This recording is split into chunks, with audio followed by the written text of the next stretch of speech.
Hello friends. आज की class में हम एक नया टॉपिक पढ़ेंगे जिसका नाम है सिंथेसिस। ये इंग्लिश का बहुत एक जबरदस्त टॉपिक है। इसका यूज हम कैसे करते हैं आज हम इसी वीडियो में समझेंगे कि सिंथेसिस का यूज होता है वाक्य संयोजन। इसका अर्थ होता है वाक्य संयोजन। तो दो या दो से अधिक सेंटेंसों को जोड़ने के लिए सिंथेसिस का यूज इंग्लिश के अंदर किया जाता है। तो हम बात करेंगे कि सेंटेंस किस प्रकार के होते हैं। तो बात करें सेंटेंस हमारे तीन प्रकार के होते हैं, सिंपल, कॉम्प्लेक्स और कंपाउंड। तीन प्रकार के सेंटेंस होते हैं। पहले समझे सेंटेंस क्या होता है। तो सेंटेंस दो या दो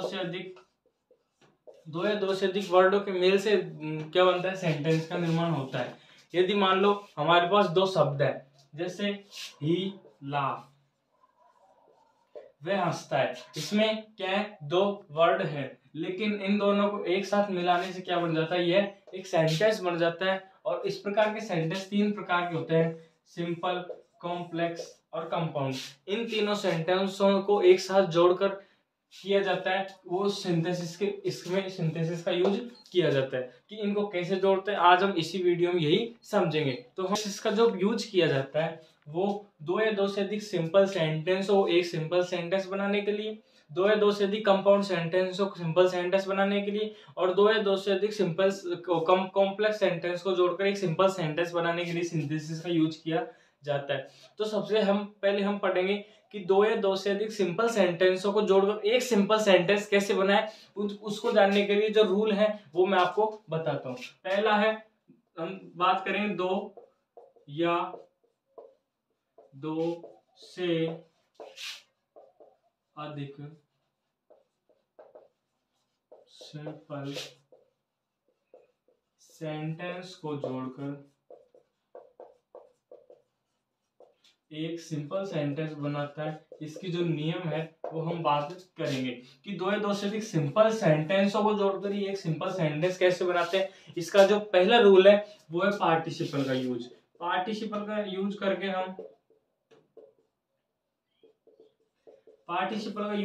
करके हम दो या दो से अधिक सिंपल सेंटेंस को एक सिंपल सेंटेंस में बना सकते हैं। अब पहले ये समझे कि पार्टिसिपल क्या होता है। आपने पार्टिसिपल कई जगह पढ़ा होगा, लेकिन पार्टिसिपल का अर्थ होती तो क्रिया ही है, लेकिन वे क्रिया जो साथ में किसका कार्य करे, एडजेक्टिव का कार्य भी करती है। जो क्रिया के साथ साथ एडजेक्टिव का कार्य करती है उसे हम क्या कहते हैं, पार्टिसिपल वर्ब कहते हैं। पार्टिसिपल के रूल चलते हैं कुछ, यानी जो क्रिया के साथ साथ किसके कार्य करे, एडजेक्टिव का। तो यही वही पार्टिसिपल का यूज करके हम सिंपल सेंटेंस को एक सिंपल सेंटेंस में जोड़ते हैं। अब ये कैसे जोड़ते हैं, क्या कैसे काम करता है, तो ये भी हम समझेंगे। बात हम करें पार्टिसिपल की, तो पार्टिसिपल, ये बात हमेशा ध्यान रखना कि जो पार्टिसिपल है वो कहाँ यूज होता है। पार्टिसिपल हमेशा वही यूज होगा जहां पर जो सेंटेंस है उनमें सब्जेक्ट तो क्या हो, समान हो, लेकिन जो उनकी वर्ब दे रखी हो वो डिफरेंट, अलग अलग होनी चाहिए। वहीं क्या पार्टिसिपल यूज काम करेगा, का यूज आएगा।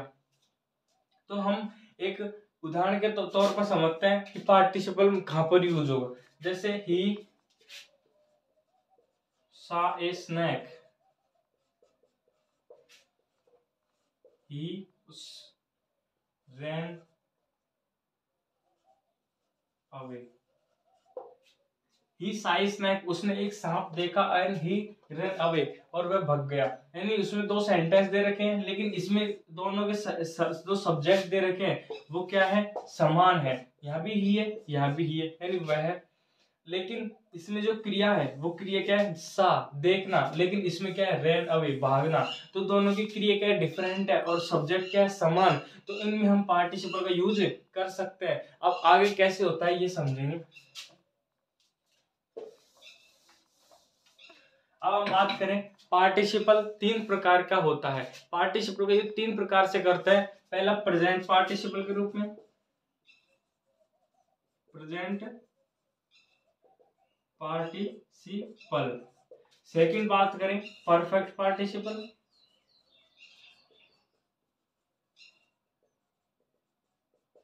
और तीसरा जी सर, पास्ट पार्टिसिपल।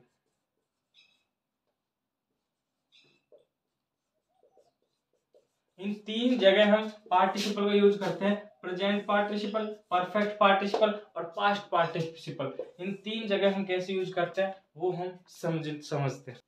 जी सर, आपने बताया प्रेजेंट पार्टिसिपल, लेकिन हमें ये बताओ कि प्रेजेंट पार्टिसिपल कहाँ यूज आता है। तो हम समझेंगे प्रेजेंट पार्टिसिपल कहाँ यूज आता है। प्रेजेंट पार्टिसिपल में वही पार्टिसिपल का जहां पर यूज होगा, सब्जेक्ट तो क्या है समान और वर्ब क्या है डिफरेंट डिफरेंट, और तभी पार्टिसिपल का रूल लगेगा। लेकिन पार्टिसिपल साथ साथ किसका यूज हो रहा है, प्रेजेंट पार्टिसिपल का। पार्टिसिपल का तो होगा ही, साथ में किसका हो रहा है, प्रेजेंट पार्टिसिपल का। अब प्रेजेंट पार्टिसिपल क्या कहता है, एक बात तो सब्जेक्ट क्या होगी, समान होगी सर, और डिफरेंट क्या होगा, वर्ब। सर वर्ब सादा सिंपल, डिफरेंट होगी, और सब्जेक्ट क्या होगा, समान। वहां पर किसका यूज होगा, पार्टिसिपल का। लेकिन सर प्रेजेंट पार्टिसिपल में क्या होगा, प्रेजेंट पार्टिसिपल में एक यूज होगा कि जो पहले वाक्य में जो हमें वर्ब दे रखी है, यानी पहले सेंटेंस में जो कार्य हो रहा है, वो जो दूसरा वाक्य है उसमें भी जो कार्य हो रहा है, उन दोनों के मध्य गैप टाइम यानी बीच में समय नहीं होना चाहिए। मतलब जैसे समझो कि पहला कोई कार्य हो रहा है और वह समाप्त नहीं हो, उससे पहले दूसरा कार्य दूसरे सेंटेंस में जो वर्ब है यानी कार्य है वो चालू हो जाए, तो उसमें कौन सा कार्य हो, प्रेजेंट पार्टिसिपल यूज होगा। जैसे मैं जा रहा हूं भाई, कमरे में जा रहा हूं। अब कमरे में मैंने गेट खोला, सपोज दैट मैंने कमरे में गेट खोला और मैंने देखा सामने क्या है, एक सांप बैठा हुआ है ऐसे करके सामने, समझ गए। तो जैसे मैंने देखा उसको, तो मैं झटके से गेट बंद करके भागूंगा वहां से, क्यों, मुझे डर लगेगा। तो उसी प्रकार मैंने पहले देखने का काम पूरे नहीं, उससे पहले क्या कर दिया, भाग गया। तो वही प्रेजेंट पार्टिसिपल यूज आता है। तो हम एक सेंटेंस के द्वारा इसको समझते हैं सर, बिल्कुल सीधा हो जाएगा।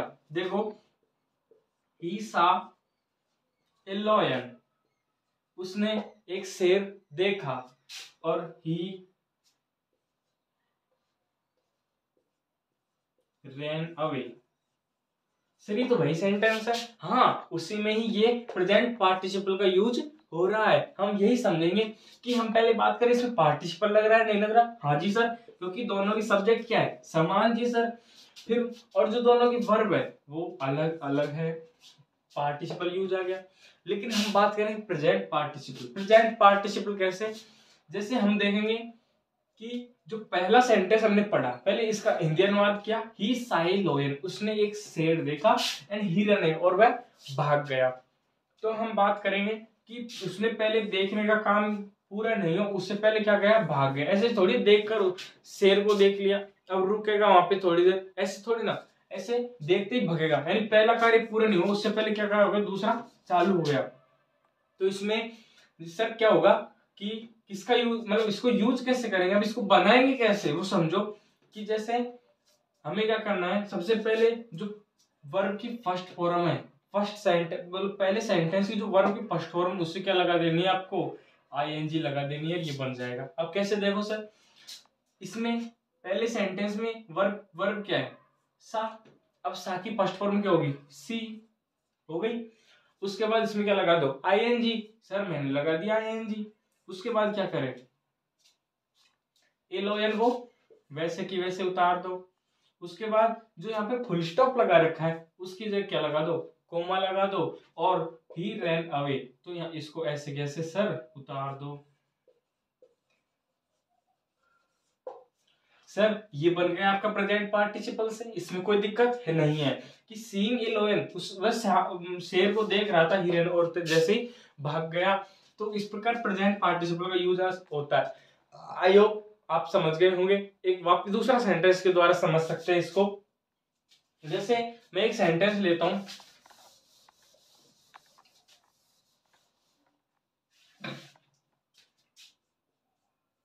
ही saw a ball, he picked up, he saw a ball, उसने एक क्या लिया, उसने एक गेंद देखी, एंड ही पिक अप, और उसने उसको उठा लिया। क्योंकि अपन कोई जैसे जा रहे हैं रास्ते में और हमें सिक्का पा जाता है, मिल जाता है, तो हम उससे पहले उठा लेते हैं, देखते उठा लेते हैं झटके से एक तरीके से। क्यों? क्योंकि कोई दूसरा हमें ना देख ले। तो उसे जैसे ही बॉल दिखी तो उसने क्या कर ली, उठा ली। तो उस प्रकार हो जाएगा सा की वर्ब की फर्स्ट फॉर्म सा ing, सीइंग हो जाएगा ए बॉल ही पिक अप। इस प्रकार हम प्रेजेंट पार्टिसिपल का यूज करते हैं। लेकिन सर यदि ये वर्ब की फर्स्ट फॉर्म की जगह यदि कोई हेल्पिंग वर्ब आ जाए तो सर क्या करेंगे? तो देखो, वो भी देखो, यदि सर जैसे वर्ब की फर्स्ट फॉर्म न आकर यहाँ पे क्या आ जाए, जैसे इज आ गया, एम आ गया, आर आ गया, वाज आ गया और वर आ गया, तो सर क्या करना, ये आ जाए प्यारे बच्चों, तो सबसे पहले बीइंग लगा देना है और बीइंग लगा के आगे वैसे की वैसे आगे हल कर देना है। जैसे एक समझो सेंटेंस, तो सर ये भी देखो कि किस प्रकार बीइंग का हम यूज सेंटेंस में करते हैं। कि हमें मान लो इसमें सब्जेक्ट और इसमें सब्जेक्ट समान मिल गए, लेकिन वर्ब क्या मिल गया, अलग अलग। इसमें क्या टुक मिल गया, इसमें क्या क्या मिल गया, इसमें वर्ब नहीं है, इसमें क्या दे दी, हेल्पिंग वर्ब। यदि इसमें क्या दिया, वाज आ गया, मैंने बताया था वाज अगर किसका यूज करना है सर, बीइंग का यूज करना है। लेकिन हम किस प्रकार करें, तो देखो सबसे पहले हमें क्या कर लिखना है, बीइंग लिख देना है।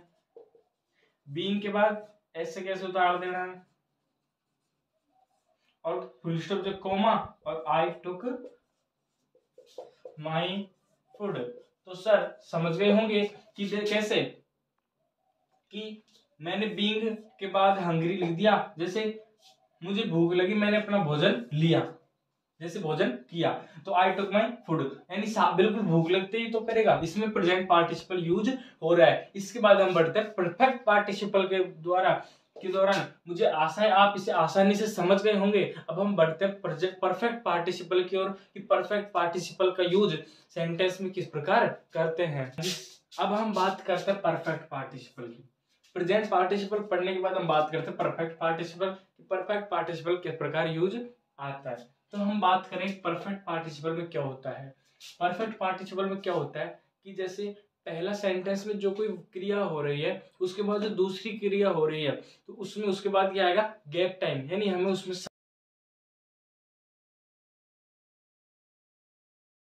समय अंतराल दिखने को दिखेगा, हमें उसमें देखने को मिलेगा।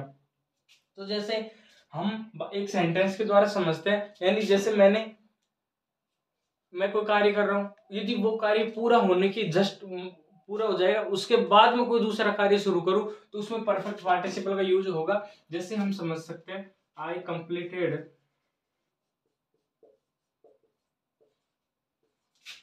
माई वर्क। एक सेंटेंस लिया, I completed my work, I went to market. मैंने अपना जो कार्य था वो पूरा किया और मैं कहा गया, बाजार गया।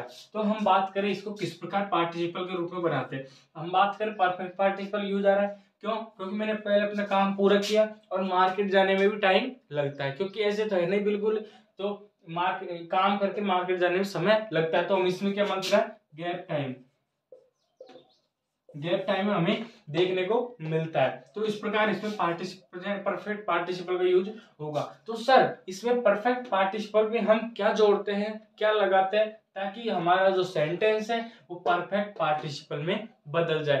तो सर हम इसमें जोड़ते हैं हैविंग, और हैविंग के साथ क्या आती है प्यारे बच्चों, वर्ब की थर्ड फॉर्म का यूज करके हम परफेक्ट किसी भी मतलब दो सिंपल सेंटेंस को किसमें जोड़ सकते हैं, परफेक्ट पार्टिसिपल में जोड़ सकते हैं। अब हम कैसे जोड़े, देखो जैसे कंप्लीटेड, तो पहले हैविंग आ जाए, क्योंकि हैविंग तो लिखना है। हैविंग के बाद क्या आ जाएगा सर, कंप्लीटेड, वर्ब की थर्ड फॉर्म पूछी और यहाँ भी वर्ब की थर्ड फॉर्म है, तो हम ऐसे कैसे लगा देते हैं,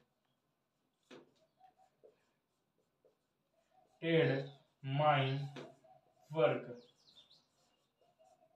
और उसके बाद हमें क्या लगाना है, कोमा लगाना है, और आई वेंट टू मार्केट, बिल्कुल ऐसे कैसे लिख देना है। तो इस प्रकार हमारा परफेक्ट पार्टिसिपल बनता है। हम एक सेंटेंस और लेके इसको आसानी से समझ सकते हैं। अगला सेंटेंस है Sita taken tea and she went to school. पहले सीता ने क्या पी, चाय पी, और फिर कहाँ गई, स्कूल गई। तो हम बात करें तो इसमें टेकन मतलब परफेक्ट पार्टिसिपल का यूज हो रहा है। तो सबसे पहले क्या करेंगे, हैविंग, और हैविंग के बाद वर्ब की थर्ड फॉर्म टेकन टी, और उसके बाद कोमा लगा के सी वेंट टू स्कूल, ऐसे कैसे उतार दे। अब हम क्या कर सकते हैं, यदि यहाँ पे सी दे रखा है तो हम सी की जगह क्या लिख सकते हैं, सीता, क्योंकि सब्जेक्ट क्या हो गया, समान। तो हम इस सीता, क्योंकि आ नहीं रहा है यहाँ पे, तो हम यहाँ सी की जगह क्या लिख सकते हैं, सीता लिख सकते हैं। Sita went to school. इस प्रकार हम परफेक्ट पार्टिसिपल का यूज करते हैं। आई होप आप समझ गए होंगे इसको पूरी तरीके से। अब हम बढ़ते हैं पास्ट पार्टिसिपल की ओर। पास्ट पार्टिसिपल की ओर कि पास्ट पार्टिसिपल कैसे यूज आता है। तो हम समझे इसमें क्या होता है, इसमें हमें जो दो सेंटेंस दिए होंगे उसमें जो हमारा सेकंड सेंटेंस है, जो फर्स्ट सेंटेंस है उसमें जो क्रिया हो रही है उसकी विशेषता किसमें बताई जाएगी, सेकंड सेंटेंस में। तो हम जो विशेषता बताने वाला शब्द है उसको उठा के कहाँ रख देते हैं, संज्ञा से पहले। जैसे एक सेंटेंस है I found my pen it was lost. Participle use हो रहा है, पेन खोया था, वो क्या था, इट वाज लॉस्ट, ये क्या खो चुका था। तो जो लॉस्ट है वो किसी विशेषता बता रहा है, पेन की। पेन की विशेषता कौन बता रहा है, लॉस्ट। तो हम लॉस्ट को उठा के जो संज्ञा है ये क्या है, नाउन, नाउन है। तो नाउन से पहले हम क्या इसको उठा के रख देंगे। जैसे I found my lost pen. तो इस प्रकार हमारा पास्ट पार्टिसिपल जुड़ता है। आप इसे समझ गए होंगे। आप ऐसे में सोच समझना कि इसका एक ही नियम हो सकता है, इनको कई तरीकों से जोड़ा जा सकता है। मैं दूसरे तरीके से जोड़ूंगा, आप किसी और तरीके से जोड़ोगे, तो ऐसा नहीं है कि सेम रूल बिल्कुल सेम निकले, लेकिन शर्त यह है कि इसका जो अर्थ है वो एक जैसा बैठना चाहिए। तो तभी हमारा सेंटेंस बिल्कुल सही हो पाएगा। तो आप टेंशन में ना आए कि क्योंकि जो संजीव पासबुक है उसमें अलग तरीके से दे रखा है, एक्सीलेंट में अलग तरीके से दे सकता है, और कई भी जो पासबुक है उनमें अलग अलग तरीके से दे रखे हैं। तो आपको ध्यान रखना है कि इसके कई तरीके के रूल और नियम हो सकते हैं। अब हम बढ़ते हैं अगला पार्टिसिपल के नियम के बाद। अभी हम पहला पढ़ा था, अभी दूसरा बात करेंगे इन्फिनिट का प्रयोग। इन्फिनिट का प्रयोग करके किस प्रकार दो या दो से सिंपल सेंटेंस को एक सिंपल सेंटेंस बनाया जाता है, तो हम अभी समझ रहे हैं। इनफिनिट का प्रयोग करके हम सेंटेंस को किस प्रकार जोड़ते हैं। तो इनफिनिट एक फिनिट वर्ब होती है जिसका इनफिनिट बनाया जाता है।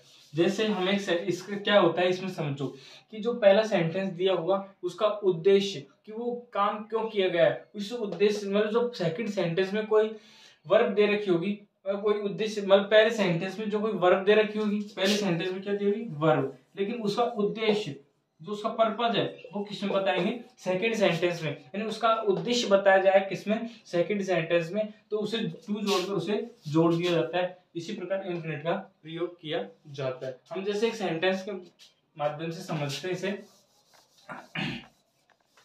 कि जैसे हम बात करें आई took A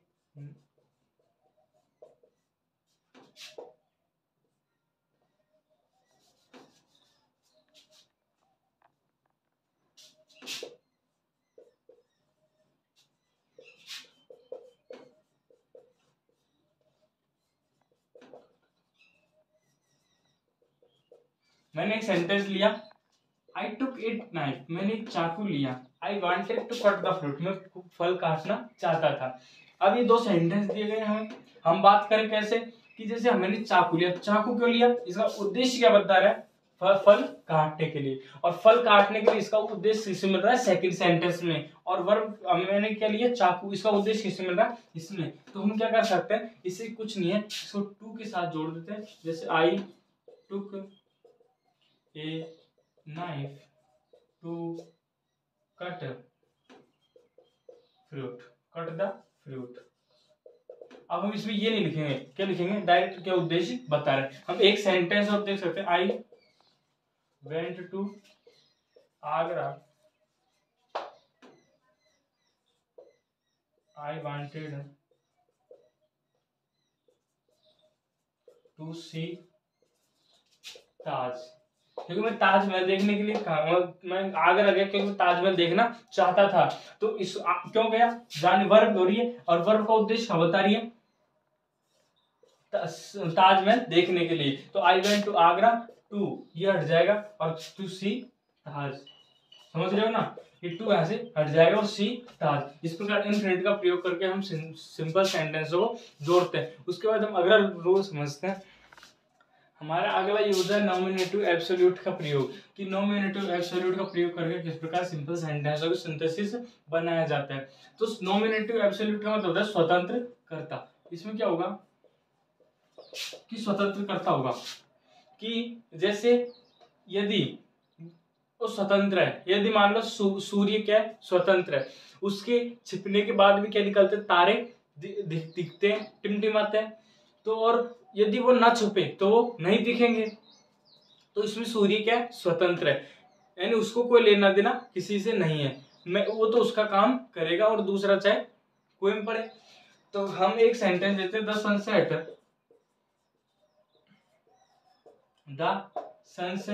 the stars can up the sky, कि जब सूर्य क्या होता है, अस्त होता है, तो तारे कहाँ आते हैं, आसमान में दिखाई देते हैं। तो हमें जिस प्रकार ये स्वतंत्र है, तो सूर्य स्वतंत्र है, उनको इसमें भी स्वतंत्र रखना है। जैसे द सन, इसके बाद क्या होता है इसमें, क्योंकि टाइम तो लगेगा ऐसे नहीं बिल्कुल ही, तो टाइम लगेगा, क्या आ जाएगा, हैविंग सेट, क्योंकि जो ये सेट की फॉर्म थर्ड फॉर्म यही होती है। और हैविंग किस प्रकार आया, क्यों, क्योंकि ऐसे तो है नहीं कि बिल्कुल सूर्य छिपते ही आ जाएंगे, तो टाइम लगेगा। तो हमें क्या पे आ गया, हैविंग प्लस सेट और फिर 10 स्टार्स के द स्काई। इस प्रकार नॉमिनेटिव एब्सोल्यूट का प्रयोग होता है। और एक और इसके बाद हम लास्ट एंड फाइनल की नाउन या फेज इन अपोजिशन, नाउन या फेज इन अपोजिशन, यानी अपोजिशन मतलब सामने, यानी मेरे सामने। तो जैसे कोई व्यक्ति है, जैसे सुरेश कोई व्यक्ति है, यानी वो अच्छा, यदि उसके बारे में विशेषता दे रखी है तो हम उनको एक साथ कोष्टक बंद कर देते हैं। जैसे हम उसको एग्जांपल के द्वारा समझते हैं। जैसे एक सेंटेंस लेते हैं कि Suresh is a teacher, he is very kind. तो इसमें एक तो टीचर है और उसकी क्या बता रहा है, विशेषता, उसकी क्या बोल रहा है, अपोजिशन में, क्या बोल रहा है, अपोजिशन में, उसकी विशेषता बता रहा है, किसकी, कौन, सुरेश की। तो इसको क्या करते हैं हम, सुरेश ऐसे कैसे लिखते हैं, और सुरेश के बाद कोमा लगा के इस वेरी काइंड को उतार देते हैं, यानी उसको कोष्टक बंद कर लेते हैं। जो सेकंड सेंटेंस में जो हमें जो उसकी विशेषता दी गई उसको कोष्टक बंद करके वापस उसे लिख देते हैं, इज ए टीचर।